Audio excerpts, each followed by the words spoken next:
কথাই আছে, বিশ্বাসে মিলায় বস্তু, তর্কে বহুদূর। চিরাঙের বাসুগাঁওয়ে অলৌকিক ঘটনা। শিব মন্দিরের পাশে বটগাছ থেকে জল পড়ছে। চাক্ষুষ তা দেখতে বটগাছের নিচে কৌতূহলীদের ভিড়।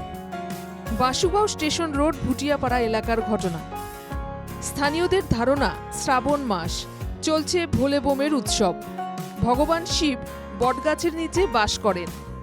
শিবের মাথার জট থেকে যেমন করে জল পড়ে, তেমনি বটগাছ থেকে মাঝে মাঝে জল পড়ছে।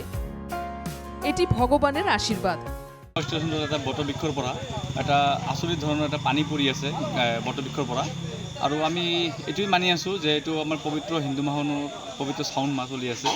আৰু শাওণ মাহত আমাৰ বটবৃক্ষৰ তলতে বেচিকেলি আমাৰ বাবা ভৈৰৱনাথ বাস কৰে। তো সেই হিচাপত আমি এইটো মানে দি আছোঁ যে এইটো বাবা ভৈৰৱনাথৰ কিবা এটা আশীৰ্বাদ বুলি আমি মানি আছোঁ। আমাৰ গাঁৱৰ মানুহ বা যিকেইটা মানুহ আছে, বহুত মানুহ মানে জড়িত হৈছে। সববিলাক আমি এইটোৱে মানে ভগৱানৰ তাত প্ৰাৰ্থনা কৰি আছোঁ যে বাবাৰে কিবা এটা অলৌকিক চিত্র এটা আমাক দৰ্শাই আছে। তবে বিজ্ঞানের ভাষা কিন্তু বলছে অন্য কথাই। এটি একটি গুটেশন প্রক্রিয়া। এই প্রক্রিয়ায় গাছের পাতা থেকে জল বের হয়।